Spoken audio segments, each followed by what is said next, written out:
He made his home in the promised land like a stranger in a foreign country. He lived in tents, as did Isaac and Jacob, who were heirs with him of the same promise. For he was looking forward to the city with foundations, whose architect and builder is God.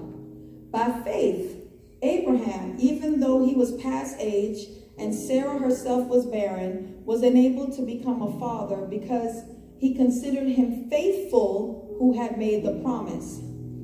And let us go down, that was verse 11. Let's go down to 29. By faith, the people passed through the Red Sea as on dry land. But when the Egyptians tried to do so, they were drowned. And by faith, verse 30, the walls of Jericho fell after the people had marched around them for 7 days. And if I had to give this, we're going to focus on verse 1. Now, faith is being sure of what we hope for and certain of what we do not see. So I ask the question, is your faith on E? You may be seated in the presence of the Lord. Is your faith on E? Turn to your neighbor and ask him, is your faith on E? Are you full of faith? Are you faithful?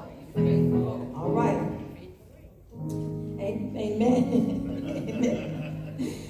How many of you drive on E? The gas tank is empty. There have been times that I'm running late, so I'll say to my daughter, I need to use your car because mine is on E and I don't have enough time to stop for gas. Or like earlier this week, I said, Michael, we need to leave early enough because I can't even make it all the way to the school. I have to stop for gas because I'm below the E. I'm on 0 miles to empty. I see jokes often with a picture of a gas gauge and it's way below the E and the picture says, I can go 10 miles, I know my car. Or the joke that has the picture with the gas gauge on half and it says, there are two kinds of people. Those who see their tank on half and say, oh wow, I need to stop for gas. And then there's me, I don't have to stop for gas for 2 or 3 or even 4 more days as I drive up and down in South Florida from Sunrise to Miami to work, to church here in Pompano and back to work in Palm Beach. So yes, I'll admit it, I drive around on E. No, there's nobody else in here, it's just me, right? Y'all love stopping at the gas station and getting gas? Okay. But for me, and my husband is, he's not here because he's heading to the Bahamas for work, but he says, every time I get in your car, it's on E. Every time I drive it, I have to put gas in it. And I'm thinking, and the problem?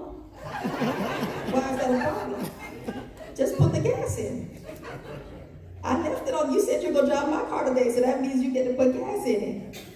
But it's actually even been one of my New Year's resolutions for several years now to put in gas when it's on a quarter tank. Once it reaches a quarter tank, Michele, you need to put gas in. And then sure enough, the second week of January, it's on quarter tank, and I just look and say, it could go a little bit further. I can't stop right now. But I know the benefits of not driving on E, right? You hear mechanics that tell you, you get dirt in your engine, it's not the best thing for your car, you get better gas mileage when you fill it up. I know all those things, right? Don't just put in $5 here or there, fill it up. But for some reason, it's a habit I have and one that I need to break. Well, how many of us believers are riding around with our faith on E?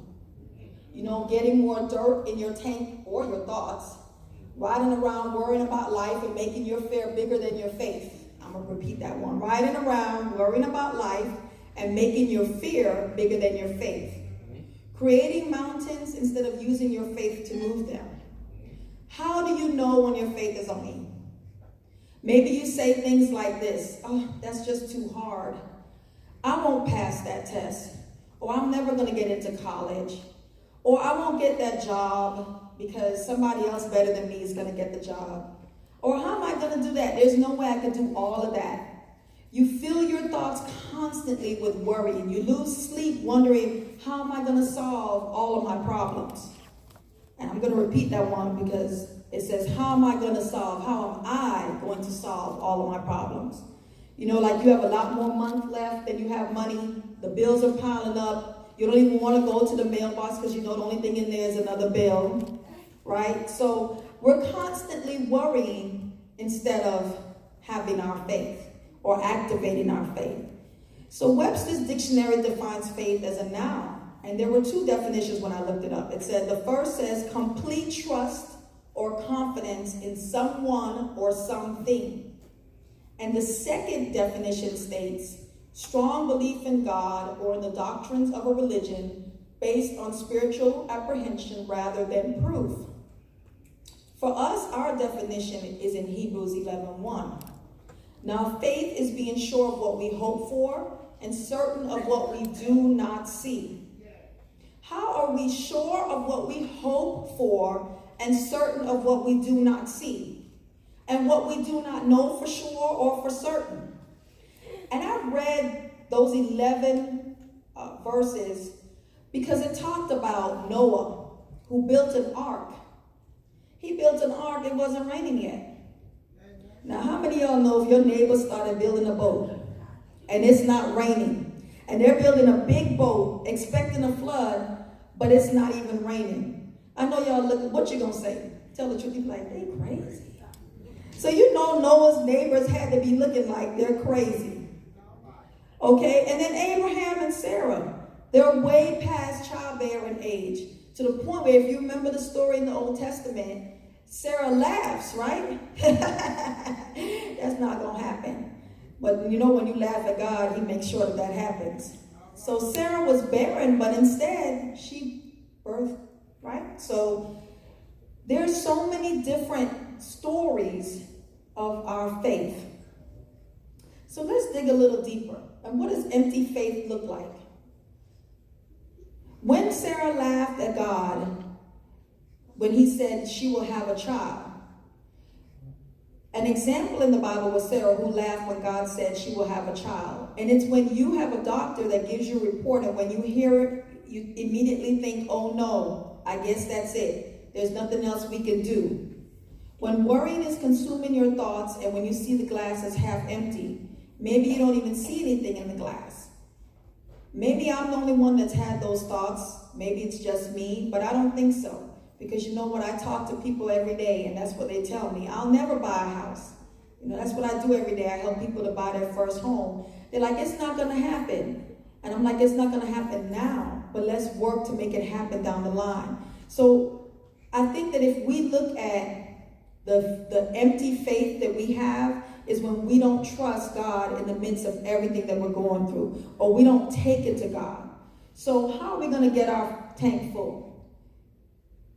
How do you fill up your faith tank? Well, I'm glad you asked. Just like our gas tanks, we have to stop at the station. You can't just keep driving by gas stations or you'll still be on E, Michele. So to fill our faith tank, we must stop. For some of us, that means stopping our daily busyness and finding time for God. Start spending quiet time. Maybe you just start out and say for 5 minutes. Maybe you're going to pick a devotional book and you're going to just read the devotion in that book for 5 minutes.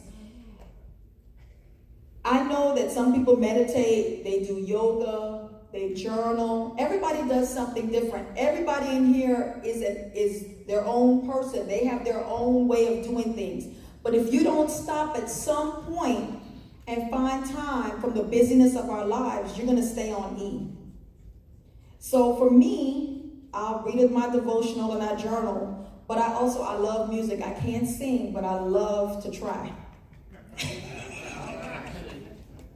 And sometimes that trying is in my car, sometimes it's in my room. I'm sure the kids are like, oh Lord, she's at it again. So a few of my favorite gospel songs are Great is Thy Faithfulness, How Great Thou Art, How Great is Our God. I love some of the newer ones, Every Praise, and I love Mary, Mary. And another favorite that I have is Fill Me Up by Tasha Cobb. And the lyrics say, you provide the fire, I'll provide the sacrifice. You provide the spirit, and I will open up inside. Fill me up, God, fill me up. Fill me up, God, I want to run over. What song boosts your spirit? Because for me, filling myself up with God means that I'm ready to go out there and attack the world and everything that the enemy is going to throw at me. So what are you doing to refuel your faith tank? Taking the time to read your Bible, taking the time to do a devotional, taking the time to study the Word. The next time you find yourself worrying and your faith is on E, just stop and take some time for you. Stop and pray. And even when you don't know what to pray, just say Jesus. Jesus. Jesus.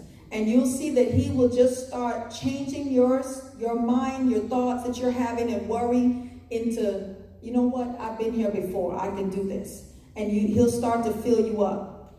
So we stopped at the gas station, so we have to stop. Next thing, when we stop at the gas station, you have to actually pull up to the pump, pay for the gas, and pump. Well, what happens after you stop as you refill your faith tank? You have to pump and pay by praying and reading the Word. The Bible is the pump, and when you pray and read the Word, you hear from God. So if you don't, yes, I'm pulling up, I'm going by the gas station, I finally stopped at the gas station, I went inside, I go inside. Okay, some people pay at the pump, but I go all the way inside. So for me, the Bible is that pump, and I need to read it to learn and study and learn more about his Word. I also find that when I pray for others, that helps to boost my faith. So it's funny, because Sister Moise this morning says to me, you know, for us, a lot of times if somebody says, I'm going to pray for you, that's the prayer right there. They don't really pray, right? They just say, I'm going to pray for you, and that's it. So I actually keep a little running thing in my phone, and if I tell somebody I'm going to pray for them, I add their name on my prayer list. And I started years ago keeping a prayer journal. And when I look back through that journal, I could see how God answered prayers. So listening to uplifting music can boost my faith tank. And sometimes I remind myself of times that he's brought me from the valley to the mountaintop.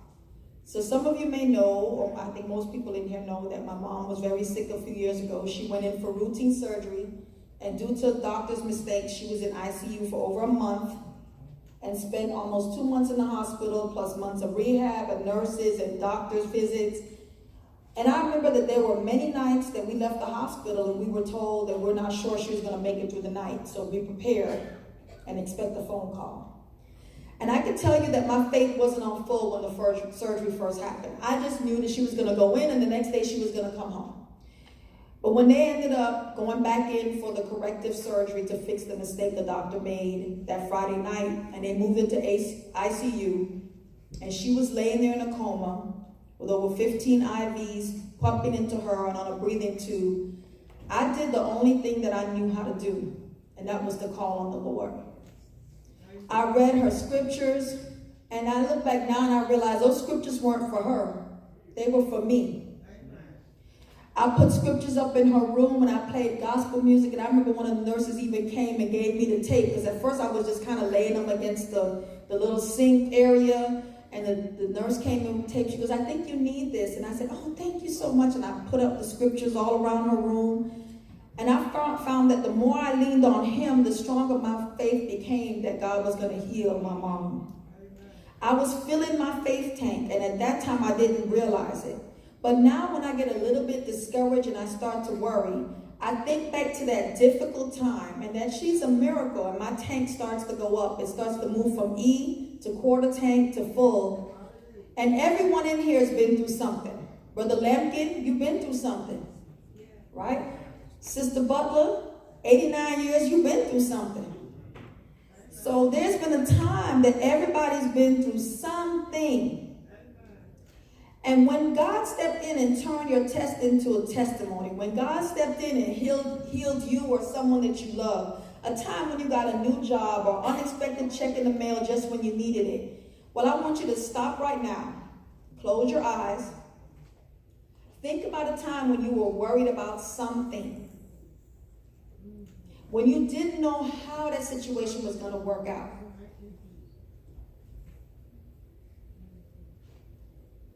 Think about it. What is it? When did God show up and show out? When did he put a comma when you thought it was a period? We all have at least one time. Once you have your time, you can open your eyes. You have it? Do you have it? Do you have that time? That moment when God said, you are healed. you're healed of breast cancer. I know we have cancer survivors in here. Or someone in your family that's been healed. We all have at least one time. Open your eyes. In the future, when you think that your faith is on E, remember that same thought that you just had. If you have to close your eyes and think back to it, then that's what you do to keep you going. If you're laying in bed at night worrying, instead of counting sheep, start counting your blessings. I guarantee you that once you start counting your blessings, that sleep will come. Because instead of worrying and saying, how is God going to work it out? You're going to start remembering all the times he's already worked it out. And then you're going to go to sleep. So I stopped losing sleep over my problems. I used to be up all night. Oh my God, how's this going to work out? Oh Lord. Pacing the floor, can't sleep. I go downstairs, I come back upstairs, I go in the guest room. I'm trying to figure it out. We have to stop trying to figure it out. God's already worked it out. You know? But take a few minutes whenever you get that and close your eyes and think about it. That he already turned the situation around in your favor before. Same God back then, same God right now. Think of that prayer he answered. That moment that you thought about is a testimony in your life. Make sure that you remember it. So we stopped and we pumped at the gas station. So now I'm saying that you stopped at the faith station. You prayed at the pump. You read a word. So what happens when you drive off, right? You left the gas station. Usually we're driving off to work or to school or to church, heading in the direction our path needs to take us for that day. Well, it's the same with our faith tanks. We have to start working towards God's purpose in our lives and operating in our gifts.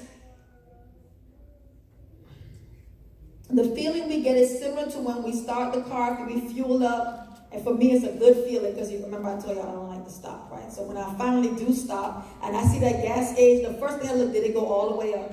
And I drive a hybrid, so it says 525 miles to empty. I know I got a long way to go again before I got to stop for that gas. Okay, so it's the same thing. So once I keep and I stay in the Word and I'm praying, what ends up happening is that now I can be more obedient to God's plan in my life. And I can keep working towards his purpose. Because sometimes that stopping at the pump is a little detour that you need to just, so you can pause and stay focused on him. It's the same feeling that I have when I pull away from the pump and I got 525 miles. That's the feeling I have when I finish reading the word and I know that I don't need to worry. Every believer has the same measure of faith. Everyone in here has the same measure of faith as Reverend Moise. I know you say he's the pastor, he got extra blessings. No, we all have the same measure of faith. That means that you and I have the same measure. That means Pastor Moise and I have the same measure. It's not that I have any more faith than you do, and you have any more than me. Why? But why does it seem like some people have more than the other person? Why does that seem like it? Well, maybe it's how they exercise their faith. Just like when we eat the wrong things and don't exercise, our body's out of shape, the same thing happens with your faith. So when you don't exercise and your body's out of shape and you don't exercise your faith, then your faith is out of shape. So your faith looks different than my faith because I'm constantly exercising mine. Or in Reverend Moise's case, the first thing, everybody in here that know Reverend Moise, you go to him with a problem, the first thing he says is, let us pray. Right?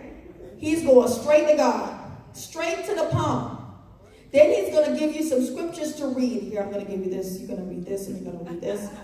He does that to me and to you.